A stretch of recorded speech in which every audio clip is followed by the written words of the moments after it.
Donc maintenant, on va voir le sixième argument, toujours dans l'ambiguïté numéro 7, qui consiste à dire que le Coran n'est pas un message divin, n'est pas la révélation, et que ce qu'il y a dans le Coran, ça montre que ça ne peut pas être la vérité. Et parmi les arguments qu'il amène, c'est sa prétention que l'islam, en tout cas le Coran, justifie le viol. Donc, il nous ramène des arguments d'autorité d'un ancien musulman qui a fait des recherches et qui montre que dans le Coran, ça justifie le viol. Donc, dans le Coran, on a le droit de violer. Le Coran justifie le viol. Et il se base sur le verset où Allah Azza wa Jalla dit والذين هم لفروجهم حافظون إلا على أزواجهم أو ما ملكت أيمانهم فإنهم غير ملومين. dans la sourate 70, du verset 29 à 30, d'après la traduction approximative, Allah Azza wa Jalla dit et qui se maintiennent dans la chasteté et n'ont pas de rapport qu'avec leurs épouses ou les esclaves qu'ils possèdent, car dans ce cas, ils ne sont pas blâmables. Donc, il dit que dans ce verset, Allah Azza wa Jalla, lorsqu'il parle des croyants, en disant qu'ils sont chastes et qu'ils préservent leur sexe, Allah Azza wa Jalla dit, à l'exception de leurs femmes, c'est-à-dire que le musulman, il préserve son sexe de la fornication, à l'exception de leurs femmes, donc il a le droit d'avoir des rapports avec ses femmes, et des esclaves qu'il possède. Donc là, pour lui, ça veut dire que ça justifie le vœu. Donc, on va répondre, Inch'Allah Azza wa Jalla, à son argumentaire. Encore une fois, on le dit et on ne cesse de le répéter, c'est un argument basé sur les émotions et non sur la compréhension réelle du Coran et de l'islam. On ne voit pas quelqu'un qui cherche à comprendre le verset, qui cherche à connaître vraiment ce que veut dire ce verset. Non. Il a pris quelque chose, il a dit « Ah, esclave, ah, viol, allez, c'est bon, viol. » Et donc, c'est nécessaire pour nous, en tant que musulmans, de répondre avec calme, avec clarté et sans aucune honte de notre religion. On n'a pas honte de notre religion. On va dire les choses calmement, clairement. Juste, on va remettre les points sur les i. De dire que l'islam appelle au viol, le Coran appelle au viol. On va répondre à cette ambiguïté. Mais ça, beaucoup de gens répondent à ça, des musulmans, par ignorance ou des fois par faiblesse de foi, ils répondent en mentant, en cachant des choses. Nous, on va rien cacher. On va expliquer notre religion clairement, calmement. Et c'est pas des gens comme vous, des pervers comme vous, qui vont nous dire ce qui est bien et ce qui est mal. C'est-à-dire qu'on est face à vous, peut-être vous nous voyez d'une manière, mais nous, on vous voit exactement de la même manière. Donc, on va jamais baisser la tête face à vous. Et on va expliquer clairement, déjà pour les musulmans, parce que des musulmans qui connaissent pas leur religion, et peut-être ils vont se trouver face à ce genre de paroles. Donc, il faut savoir répondre avec science et calme, et on va expliquer clairement. Celui qui est content, c'est bien pour lui. Celui qui n'est pas content, c'est la même chose. La première chose à faire, c'est ne pas tomber dans le panneau du complexe de supériorité occidentale. Et ces gens se croient supérieurs. Ils vénèrent leur civilisation et considèrent tout ce qui s'oppose à leur civilisation comme rétrograde. Hier encore, ils considéraient l'homosexualité comme une maladie mentale. Aujourd'hui, ils en font une cause universelle. Ils vont s'asseoir, ils vont aller à la télé, ils vont dire « ce pays n'est pas bien, ce pays est une honte ». Pourquoi? Car ce pays condamne à la peine de mort l'homosexualité. Vous avez vu comment ils sont pas bons? Ce pays interdit l'homosexualité. Il n'y a pas le droit pour les homosexuels dans ce pays. Alors qu'il y a 50 ans, c'était considéré comme une maladie mentale. Mais comme eux ont changé, le monde doit changer. Eux, ils ont vu la lumière, on doit être tous comme eux. Et si on ne pense pas comme eux, on mérite des menaces. Tout ce que eux nous reprochent, ils vont nous le faire. Si on ne dit pas, comme eux, ils pensent. Pareil pour la conception de la famille. Ils veulent imposer au monde leur modèle instable. Alors que depuis Adam ou Hawa, depuis Adam et Ève, la famille a toujours été l'union d'un homme et d'une femme. Toujours. Mais maintenant, ils veulent nous dire non. Si on veut 2 hommes, si on veut 2 femmes, si on veut 2 hommes et une femme, du n'importe quoi. Donc le musulman, il n'a aucune leçon à prendre de ces gens-là. Aucune leçon de morale. On n'a rien à recevoir de ces gens-là. On a juste à regarder leurs mœurs. On n'est pas des gens qui avons grandi dans les montagnes du Yémen. Non. On a grandi dans Paris. On sait tout ce qui se passe. Donc c'est pas des gens qui valident cela, qui font l'apologie de cela, qui vont nous dire ce qui est bien et ce qui est mal, ce qui est moral et ce qui n'est pas moral. Taisez-vous. Donc ça, c'est la première des choses. La deuxième chose, très très important, c'est le problème de l'utilisation du mot viol. Beaucoup de musulmans, ils tombent dans le piège. Ils utilisent des définitions et des concepts non musulmans, non islamiques, pour parler de la religion islamique, pour parler de l'islam.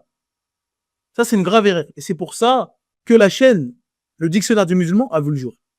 L'objectif, c'était de donner des définitions islamiques avec des mots qui, malheureusement, étaient mal utilisés. Il faut surtout pas tomber dans ce piège. Être jugé par des gens qui n'ont rien à voir avec notre religion et qui utilisent des termes qui n'ont rien à voir avec notre religion. Et après, on va se retrouver avec des termes comme misogynie, viol conjugal, antisémitisme. Et donc, eux, ces mots-là, ils ont une connotation. Ces mots-là, ils ont un sens pour eux. Et ils vont utiliser ces mots-là pour nous, pour juger notre religion. Ils vont dire l'islam, c'est mal. Pourquoi? L'islam est misogyne. Mais c'est quoi ce mot-là à la base? Ça veut dire quoi? Nous, on ne connaît pas ce mot-là. Vous avez inventé des choses, des termes, des notions, des croyances, comme le féminisme que vous avez inventé. Vous mettez en opposition l'homme et la femme.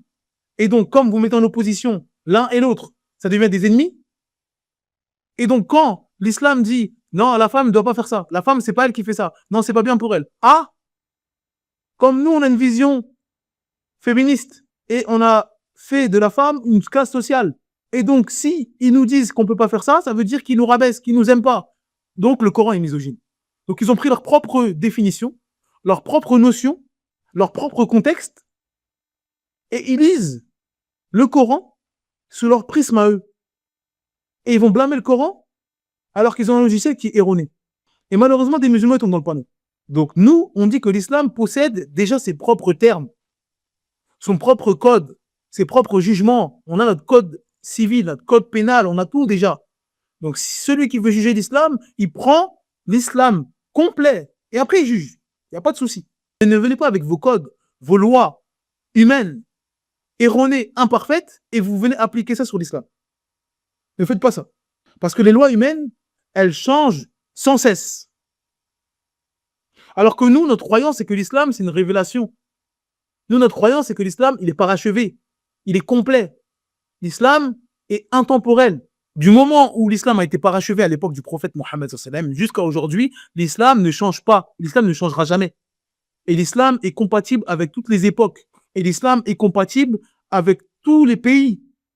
Et donc, à partir du moment où on dit ça, forcément, les lois de l'islam, les codes de l'islam vont être différents d'une loi qui change tous les 4 matins. Tous les jours, il y a une loi qui sort.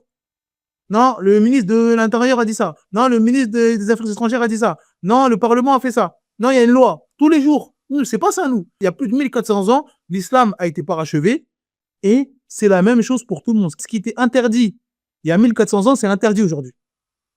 Et ça bougera jamais. Donc, on peut pas être jugé par des lois qui sont sans cesse en train de changer. Et donc, on revient à notre exemple du viol. Le mot viol, la définition du mot viol, elle a évolué énormément de fois au cours de l'histoire. Quand vous dites l'islam autorise le viol, de quel viol vous parlez? Si on prend 100 Français aujourd'hui, on leur demande de définir le viol, il y aura 100 définitions différentes. Donc, de quel viol vous êtes en train de parler? Donc, le terme viol, dans le droit pénal français, il a évolué. Dans l'Ancien Régime, donc avant la Révolution française, à cette époque, une femme n'était pas vue comme un individu autonome, mais comme l'honneur de sa famille. Donc le viol, à cette époque-là, il était défini non pas comme une atteinte à son intégrité ou à son consentement, mais comme une atteinte au prestige et à la réputation de son père, de ses frères ou de son mari. Donc quand un homme rentrait chez une femme, la prenait, la déshabillait et avait des rapports forcés avec elle, eux, ils regardaient pas la victime. Non, ils regardaient la situation. Ils disaient c'est une femme. Et la femme, à cette époque-là, a représenté l'honneur de la famille, le prestige. C'est pour ça qu'il y avait une importance de la virginité, etc., et du mariage. Et donc, ça veut dire si quelqu'un venait souiller ça, il avait souillé la famille. Il n'avait pas souillé la femme. La femme, ça ne les intéressait pas. Il avait souillé la famille. Et donc, une femme violée, même si elle souffrait, elle n'était pas prise en compte pour elle-même. Ce qui comptait ici, c'était la virginité d'une fille ou la fidélité d'une épouse. Et il fallait pas salir cela. Donc, à leurs yeux, ce qui constituait le viol, c'était pas la douleur ou le refus de la femme, parce qu'elle a refusé, non. C'était le déshonneur social qui allait retomber sur la famille. Et donc, qu'est-ce qu'ils avaient comme réparation à cette époque-là? La réparation qu'ils avaient, pour réparer ce crime, qu'est-ce qu'il fallait faire? C'était le mariage. Donc, le mariage permettait de rendre à la femme un statut social, en évitant qu'elle soit rejetée comme déshonorée. Parce que personne n'allait vouloir la marier. Personne ne voudra prendre cette femme comme épouse. Et donc, celui qui avait fait ça, pour réparer son erreur, il devait se marier avec elle. Et donc, c'était ça un viol sous l'Ancien Régime. Donc, l'islam autorise ça? C'est quoi le viol? Quel viol? Le mot, il veut dire quoi? Vous voyez qu'on ne peut pas être défini par des mots qui évoluent sans cesse. C'est pas ça l'islam. L'islam, c'est un terme. Et ce terme-là, il bouge pas. Pourquoi il bouge pas? Parce que l'islam, c'est une religion pour l'humanité jusqu'à la fin des temps.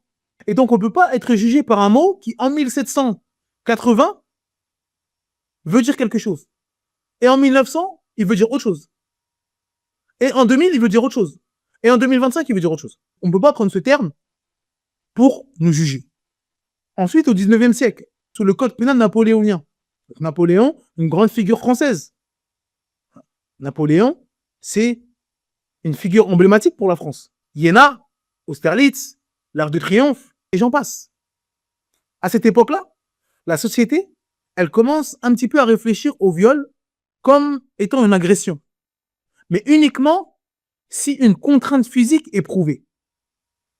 Donc la loi définissait le viol comme un attentat à la pudeur, commis avec violence. Donc si la femme n'était pas battue, menacée ou attachée, il était très difficile de faire reconnaître un viol. Donc le viol ici, il est réduit à la brutalité physique. Donc la définition du viol à cette époque-là, il faut qu'il y ait de la violence. S'il n'y a pas de violence, c'est pas un viol. Si on n'en frappe pas, si on n'attache pas, c'est pas un viol. Donc il fallait que la femme vienne avec des preuves de coups ou de lutte. S'il n'y avait pas ça, le crime n'était pas reconnu. Donc il n'y avait pas la notion psychologique. En 1980, il y a eu des réformes majeures. Les mentalités ont changé. Et la définition de viol a été élargie. Désormais, le viol est défini comme tout acte de pénétration sexuelle, de quelque nature qu'il soit, commis par violence, contrainte, menace ou surprise. Cela inclut la pénétration orale ou anale, jusque-là ignorée par la loi. Donc si un homme a un rapport forcé avec un autre homme, ce n'était pas considéré comme un viol jusqu'en 1980. Pareil pour oral. Si un homme forçait un homme ou une femme à avoir une relation sexuelle orale, ce n'était pas considéré comme un viol. Donc de quel viol on parle? Parce que venir avec des mots choc, émotionnels, mais en réalité ça résout pas le problème. Vous cherchez pas la vérité. De quel viol vous êtes en train de parler? Et aujourd'hui, la loi française, elle a encore changé. Donc il y a eu l'introduction de l'âge légal, par exemple. Donc c'est à l'âge de 15 ans ou 18 ans en cas d'inceste. Il y a la reconnaissance des viols commis sur des hommes. L'insistance sur le consentement comme critère central. Même sans coup ni menace. Donc maintenant, le consentement, s'il n'y a pas eu consentement, on appelle ça un viol. Avant, il n'y a pas ça. C'est-à-dire que si la personne dit « Oui, d'accord, viens chez moi, à telle heure, le soir, il n'y aura personne, t'inquiète pas, il y aura des messages, il y a des messages qui montrent que la personne veut un rapport sexuel. » Mais qu'au dernier moment, elle dit « Ah non, j'ai pas envie », et que l'autre dit « Mais non, tu m'as dit tout ça, tu m'as dit. Donc, il n'y a pas moyen, je veux un rapport. » Et bien là, c'est considéré comme un viol. Pourquoi? Parce qu'il n'y a pas eu consentement. Alors que, il y a 30 ans, il y a 50 ans, il y a 60 ans, il y a 100 ans, c'était pas un viol. De quel viol on parle? On ramène tout ça, pourquoi? Pour dire que même à notre époque, la définition du terme viol n'est pas définie. Tout le monde va avoir cette définition.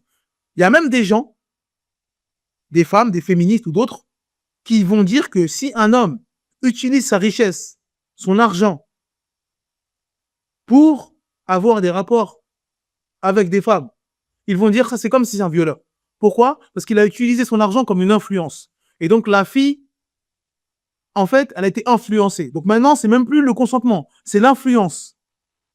Donc dans 20 ans, je ne sais pas ce que ça va être le viol. Donc, on voit clairement que l'islam ne peut pas être jugé avec des termes qui fluctuent sans cesse, qui ont un sens en fonction de chacun. Chaque personne a sa définition. Quelqu'un va dire non, s'il n'y a pas violence, c'est pas du viol. Si quelqu'un force un petit peu en disant allez, s'il te plaît, et que la personne dit bon, finalement, d'accord, ça, c'est pas du viol.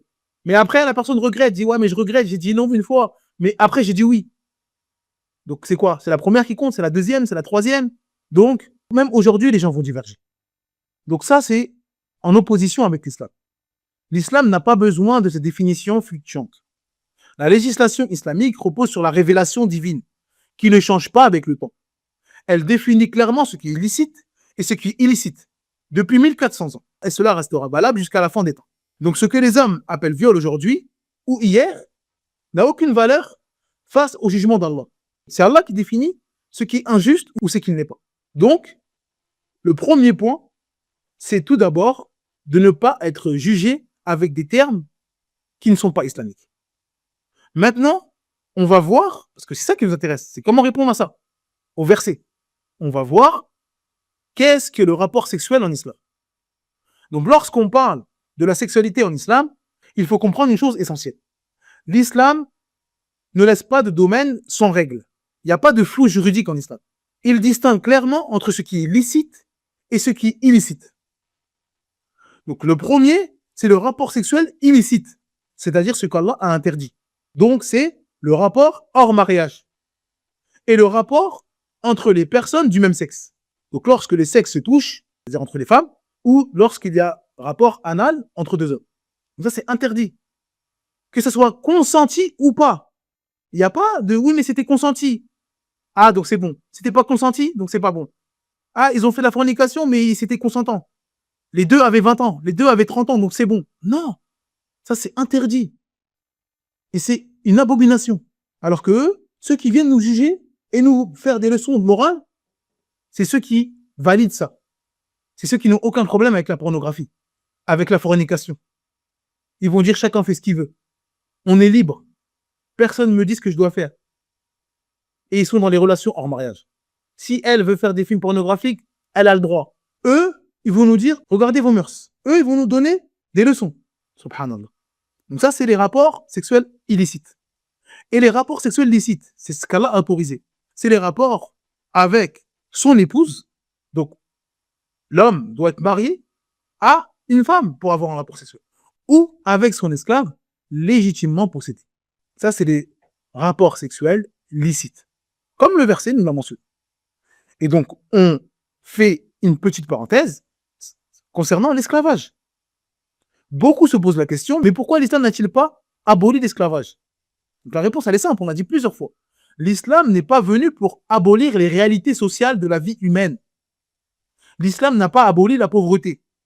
L'islam n'a pas aboli la richesse. L'islam n'a pas aboli la royauté. L'islam n'a pas aboli la famille.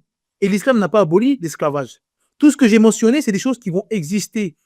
Tant que l'homme sera homme, ça existera. Donc l'islam n'est pas venu pour dire, moi aujourd'hui, je vais faire en sorte qu'il n'y ait plus de pauvres. Non, l'islam n'a pas dit, moi aujourd'hui, je vais faire en sorte qu'il n'y a plus de guerre.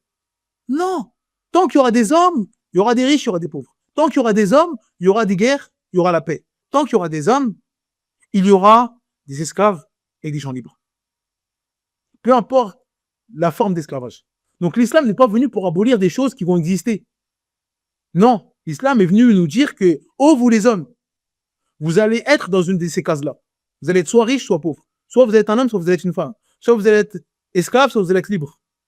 Et voici comment vous devez vous comporter en fonction de votre classe sociale. Si tu es riche, tu dois faire ça. Si tu es pauvre, tu dois faire ça. Si tu es gouverneur, tu dois faire ça. Si tu es gouverné, tu dois faire ça. Si tu es libre, tu dois faire ça. Si tu es esclave, tu dois faire ça. C'est tout. Ça, c'est des réalités qui vont exister. L'islam n'est pas venu pour vous caresser dans le sens du poil et vous faire des fausses promesses. Ah, vous inquiétez pas, un jour, tout le monde sera riche. Non! Il y aura des riches, il y aura des pauvres. C'est l'islam à légiférer. Attention, toi, le riche, à ne pas spolier le pauvre, à ne pas utiliser sa pauvreté pour t'enrichir et être injuste. Attention, toi, le pauvre, ne vole pas, ne sois pas violent. Attention, toi, l'homme, tu as de la force, tu as des muscles. Ne sois pas injuste avec tes enfants. Ne sois pas injuste avec ta femme. Attention, toi, la femme. Sois reconnaissante envers les bienfaits que ton mari t'a donnés. Attention, toi, l'homme libre qui possède des esclaves. Ne frappe pas. Ne lui donne pas un travail au-delà de ses capacités. Fais-le manger de ce que tu manges. Habille-le comme tu t'habilles. Attention pour l'esclave. Ne t'enfuis pas. Obéis dans ce qui est convenable. Et ainsi de suite. Donc l'islam est venu pour réguler, pour légiférer. Pas pour nous vendre du rêve en disant non, il n'y aura plus de pauvres sur la terre. Non, on sera tous égaux. Il n'y aura plus de gouverneurs injustes. Non, il y aura ça. Tant qu'il y aura des gouverneurs, il y aura des gouverneurs justes et des gouverneurs injustes. Il y aura des époux justes et injustes. L'islam a légiféré. L'islam a dit, ça c'est interdit, ça c'est permis. T'as pas le droit de faire ça. C'est tout. Et maintenant, en fonction dans la case dans laquelle on se trouve, qu'Allah a choisi pour nous, on se conforme à la législation d'Allah. Pour être heureux dans ce bas monde et dans l'autre. Et donc, être esclave, c'est un statut social. Il n'y a que ceux qui vivent dans un monde de rêve qui pensent que l'esclavage est terminé à notre époque. L'esclavage est peut-être partout sur la surface de la terre, peut-être en dehors de l'Occident, peut-être. Mais partout, il y a des esclaves. Avec 50 000 euros, je vous ramène les enfants que vous voulez, de n'importe quelle couleur de peau. Vous voulez des Haïtiens, des Congolais, des Thaïlandais, ce que vous voulez. Et chaque jour, on ne cesse de découvrir que des stars américaines de cinéma font des ONG, font de l'humanitaire en Afrique ou ailleurs, en Asie, pour ensuite prendre des enfants et les mettre dans des îles vierges et faire n'importe quoi avec eux. Ça s'appelle quoi, ça? C'est de l'esclavage. Sauf qu'eux, ils n'ont pas de loi, ils n'ont pas de règles. Ils sont sans foi ni loi. Donc ça existera. Vous pouvez mettre toutes les lois du monde, vous n'allez jamais empêcher des riches d'être riches, des pauvres d'être pauvres. Vous pouvez être le plus grand marxiste, le plus grand communiste de la Terre, il y aura toujours des riches tant qu'il y aura de l'argent. Et il y aura toujours de l'argent tant qu'il y aura des humains. Donc ceux qui veulent passer leur vie à essayer d'abolir quelque chose qui existera toujours, ça c'est leur vie. Mais l'islam, c'est pas ça le but. L'islam, c'est là pour être réel. C'est le réel, l'islam. Si ça vous plaît pas, quand on vous dit qu'il y aura toujours des pauvres et qu'il y aura toujours des riches, si ça vous plaît pas, quand on vous dit qu'il y aura toujours des gens libres et des gens esclaves, esclaves de l'argent, esclaves du pouvoir, etc. Il y aura toujours des esclaves. Si ça vous plaît pas, moi je peux rien y faire. Mais en tout cas, c'est un fait. Et donc comme c'est un fait, l'islam se doit de réguler cela, de légiférer cela. Et donc comme c'est un statut social, on doit avoir des règles. Qu'est-ce qu'on peut faire? Qu'est-ce qu'on ne peut pas faire? Et donc l'homme libre qui possède un esclave, il doit nourrir son esclave comme lui-même se nourrit, l'habiller comme lui-même s'habille, le loger dignement, lui donner une monture s'il travaille loin.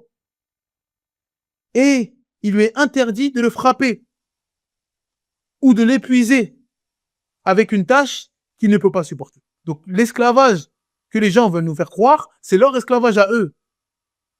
L'esclavage qu'ils ont fait pendant plus de 400 ans. Jeter des gens dans des bateaux, tuer, fouetter, et sur des critères en plus qui sont uniquement des critères raciaux. Alors qu'en islam, un esclave, c'est un esclave.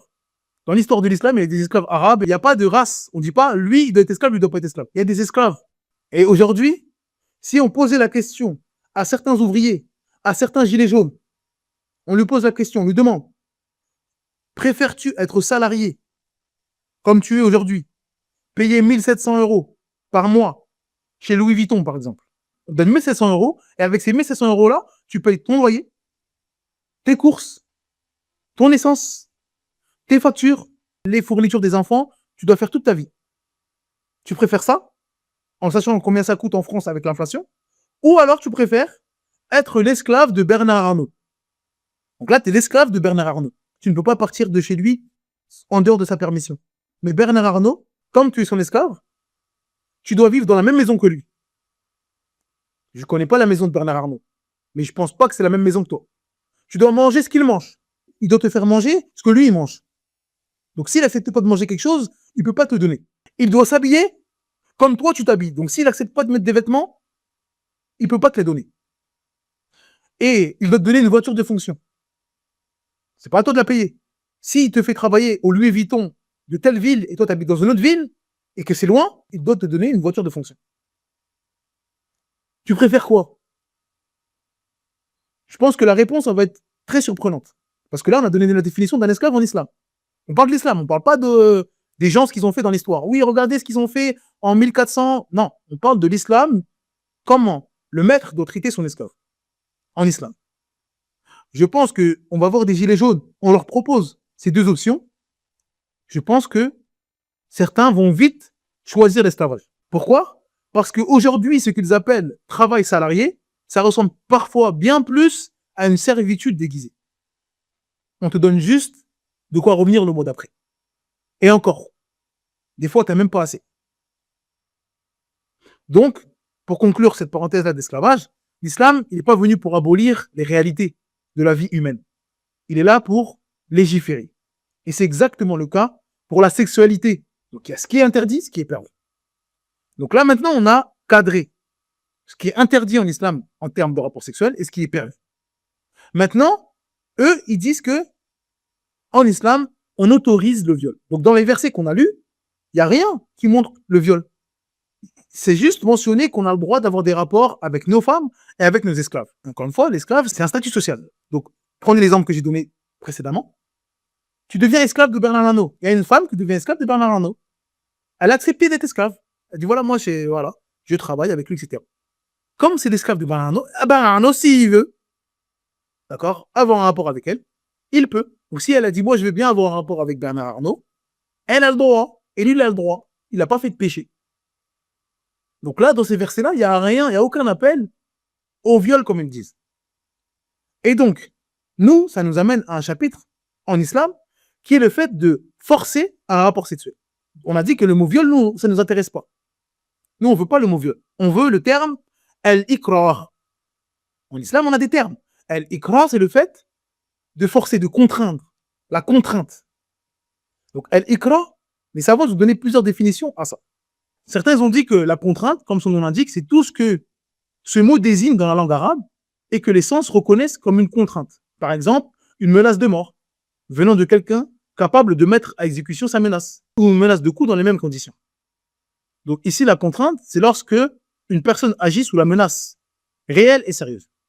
D'autres ont dit que l'ikra, c'est forcer quelqu'un à faire ce qu'il refuse par une intimidation réelle que l'auteur est capable d'appliquer et qui rend la personne contrainte tellement effrayée qu'elle perd toute satisfaction à accomplir l'acte.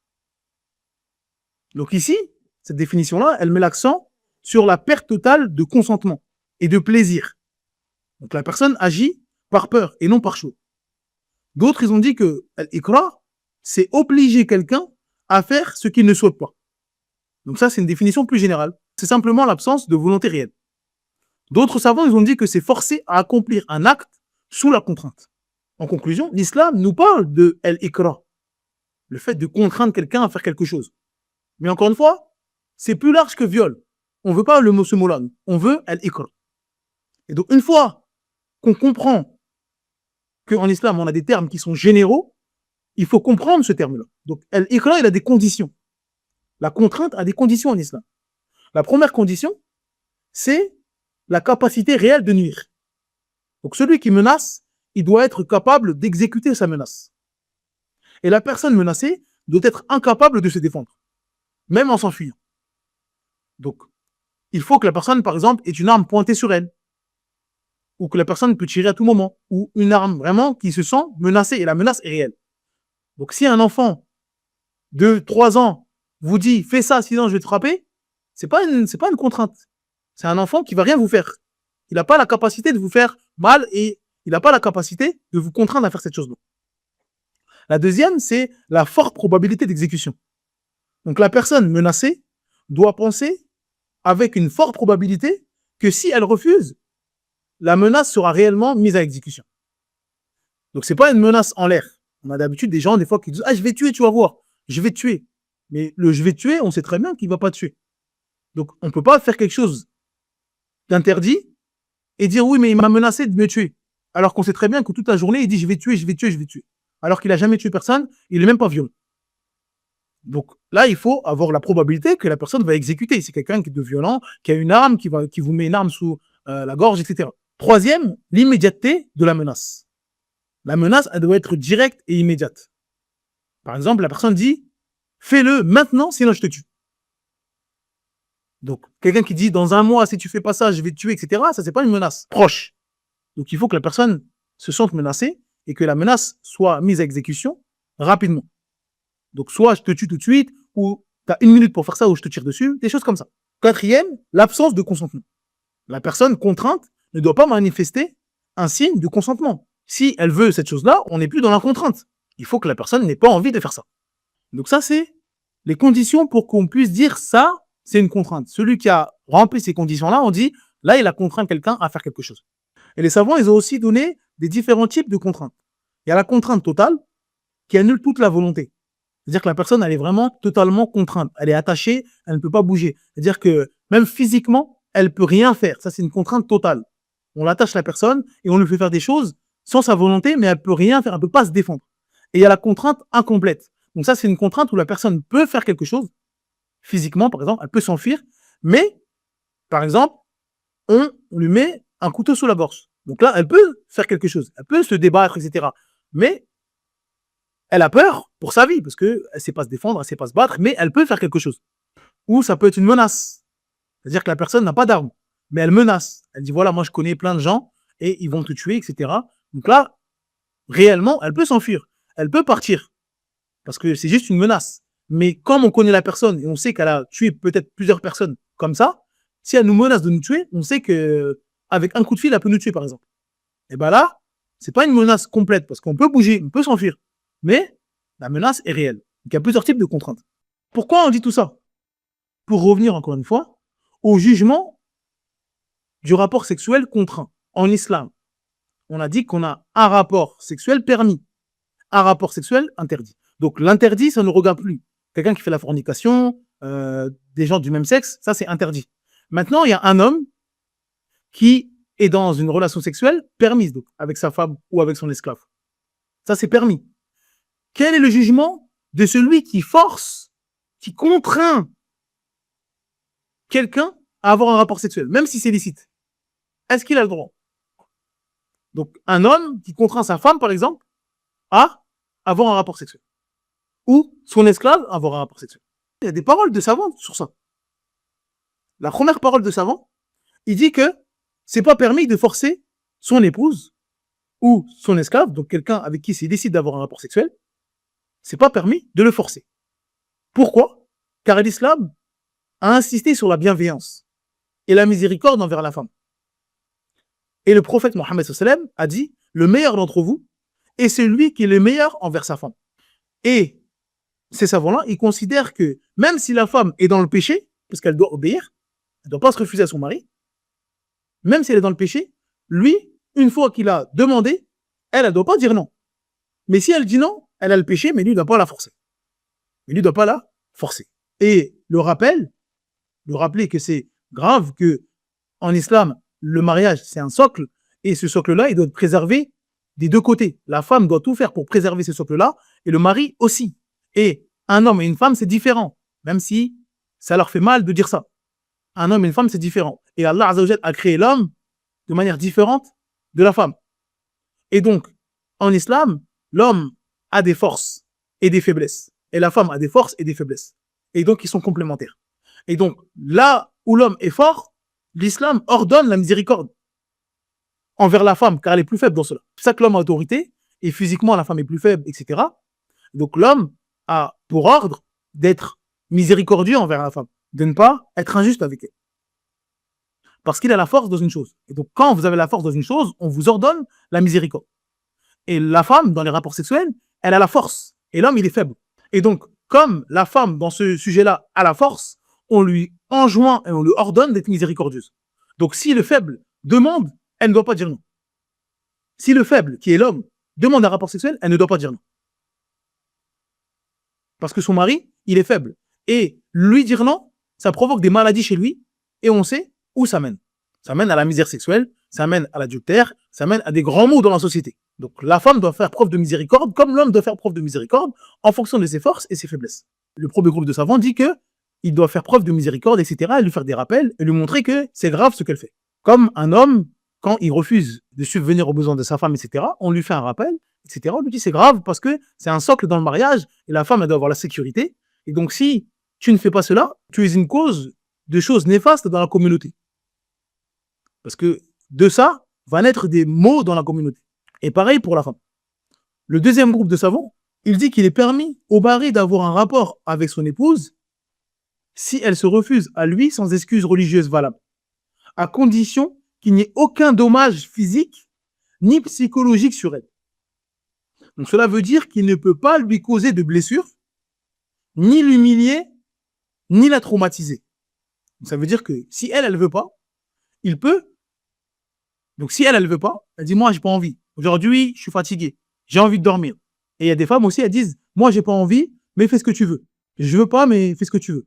Il la frappe pas, il la violente pas. Ou alors, il force, mais avec la parole, sans l'humilier, en lui disant t'as vu ce que tu me fais? Il joue sur les émotions pour la faire culpabiliser. Et après, elle dit bon, j'ai pas envie, mais vas-y, d'accord. Donc là, il l'a forcée, elle veut pas, mais il a obtenu, entre guillemets, gain de cause. S'il n'y a pas de blessure, s'il n'y a pas d'humiliation, de menace ou de traumatisme, ce groupe de savants autorise. En gros, s'il fait ça, avec ces conditions-là, il n'y a pas de mal pour lui. C'est permis pour lui de faire ça avec sa femme ou avec son esclave. Et encore une fois, là, on est en train de parler de 100 excuses religieuses valables. On ne parle pas d'une femme qui s'est fait opérer, qui a mal au ventre, le médecin lui a dit que c'est pas permis, etc. Là, elle doit dire non. Si c'est médical, si c'est pour la santé, elle doit dire non. C'est interdit même pour elle de dire oui. Ou une femme qui a ses menstrues, des choses comme ça, où c'est interdit religieusement, ou en tout cas, c'est dangereux pour sa santé, elle doit dire non. On parle de quelqu'un qui n'a pas de raison valable. Elle boude. Elle est pas contente. Aujourd'hui, son mari, il n'a pas été gentil. Et donc, le soir, il vient et il lui fait comprendre qu'il veut un rapport. Et elle a dit non. J'ai pas envie, t'as pas été gentil avec moi. C'est pas une excuse valable, ça. C'est pas une excuse religieuse valable. Donc là, on parle de ce sujet-là. Et donc, si il ne la violente pas, il la traumatise pas, il la frappe pas, un groupe de savants dit que c'est permis pour lui d'avoir un rapport malgré le fait qu'elle ne dise pas clairement qu'elle veut. Elle veut pas, elle dit je veux pas. Mais il n'a pas violenté, il n'a pas traumatisé et il n'y a pas eu d'agression. C'est permis pour lui sous ces conditions. Et ces savants-là disent que si elle persiste dans son péché, c'est permis pour lui de ne pas faire ses obligations sur elle. Donc elle perd son droit à la pension, à l'habillement et au logement. Donc ça, c'est les deux grands avis dans cette question-là. Donc là, on voit l'équilibre islamique. Parce que l'objectif de l'islam, c'est la cohésion sociale. Et on a un homme et on a une femme. Et l'homme et la femme sont différents. Et ont des besoins différents. Et quand ils sont en colère, ils ont des réactions différentes. On parle de manière générale, bien sûr. Et les besoins de l'homme, ce ne sont pas les besoins de la femme. Et donc, il faut un équilibre religieux et législatif. Si on dit aux hommes, faites ce que vous voulez, frappez-les, violentez-les, il y a un problème. Et si on dit aux femmes, faites ce que vous voulez, vous boudez, vous dites non.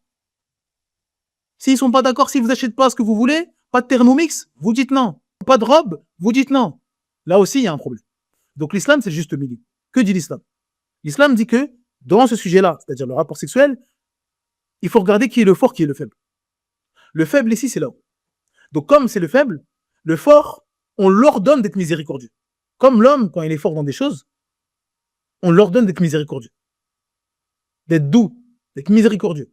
Parce que la miséricorde, c'est pour celui qui est fort. C'est pas pour celui qui est faible. Donc, celui qui est fort, on l'ordonne d'être miséricordieux. Donc, dans ce sujet-là, c'est la femme qui est forte. Donc, elle ne doit pas refuser le rapport sexuel à son mari, car il est faible. Et comme il est faible, ça amène des maux si elle refuse. Donc ça, c'est la première chose religieuse. Et lui, il doit être miséricordieux. Si elle est malade, etc., physiquement, il doit être miséricordieux et il ne doit pas demander ça à outrance. Donc là, on fait appel à la raison chez les deux. Maintenant, la femme refuse. Et c'est pas religieux. C'est-à-dire, religieusement parlant, elle n'a pas à refuser. Elle n'est pas malade, elle n'a pas de menstru, etc. L'homme, qu'est-ce qu'il doit faire? Il doit l'exhorter. En lui disant, mais c'est interdit, c'est pas permis, regarde, attention, c'est dangereux. Si tu me refuses, tu te refuses à moi pendant des semaines et des mois, etc., on sait où ça mène. Et ça, on le voit tous les jours. Des gens qui sont accros à la pornographie, des gens qui sont dans l'adultère, etc. Pourquoi? Parce qu'ils sont dans la misère sexuelle alors qu'ils sont mariés. Donc l'islam légifère des choses. Parmi ces choses-là, la polygamie, l'exhortation, lui expliquer en quoi c'est interdit, etc. Maintenant, elle continue à refuser cela. L'homme a le droit de la contraindre. Quelles sont les contraintes? Est-ce que on prend un bout de bois, on la tabasse? Non. La contrainte ici, c'est comme elle refuse un droit également de la priver de ses droits.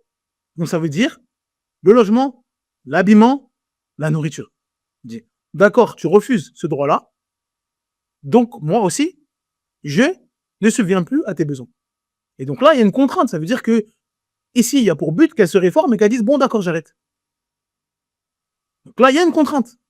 Mais encore une fois, cette contrainte-là, elle a été légiférée. On ne parle pas de violence, on ne parle pas de frapper, mettre des coups de coude, des coups de genoux. Tous les jours, ces ennemis de l'islam, ils nous disent que cette religion-là, on ne peut rien faire. Quand on interdit le MMA, ouais, mais cette religion, on ne peut rien faire, c'est ridicule. C'est-à-dire que l'islam interdit 2 hommes musclés de se battre de manière consentante, dans une cage. En islam, c'est interdit. Mais vous êtes en train de nous faire croire que l'islam autorise un homme de tabasser une femme, de frapper une femme au visage, etc. Ou quelqu'un de plus faible que soi. Donc, quand on parle de contrainte ici, c'est une contrainte légiférée, c'est-à-dire soit avec l'exhortation, avec des rappels, avec des hadiths, soit en la privant de ses droits, ou en lui disant, voilà, si tu veux pas, je vais prendre une deuxième épouse, etc. Il y a toute une sorte de permission à l'homme pour régler ce problème. Légiférer. Et donc, c'est comme ça qu'en islam, on répond à cette question-là. On ne prend pas leur terme viol, etc. Il n'y a pas ça. C'est vous qui êtes dans la fornication, c'est vous qui êtes dans le haram. Nous, on a un rapport sexuel licite et un illicite. Dans l'illicite, c'est réglé. Vous êtes dans l'illicite, ça vous dérange pas, vous. Nous, on est dans l'illicite. L'illicite, c'est soit sa femme, soit son esclave. Encore une fois, ils ont une définition d'esclave qui est pas la définition d'esclave en islam. En islam, un esclave, il serait plus proche de l'employé que de leur esclave à eux, qui est fouetté, tué, on le jette dans un bateau. D'accord? Donc, l'esclave et l'épouse. Est-ce que c'est permis pour l'homme de forcer, de frapper son épouse ou son esclave pour avoir un rapport sexuel? La réponse est non. Est-ce qu'il peut la contraindre à cela si elle s'y refuse sans excuse valable? Oui, les contraintes sont délimitées par la législation. C'est-à-dire, soit par des rappels, en disant c'est interdit, etc. Donc, une exhortation. Donc, elle veut pas, lui, par la parole, il lui fait comprendre que c'est grave ce qu'elle fait. Et après, elle dit bon, allez d'accord, c'est fini.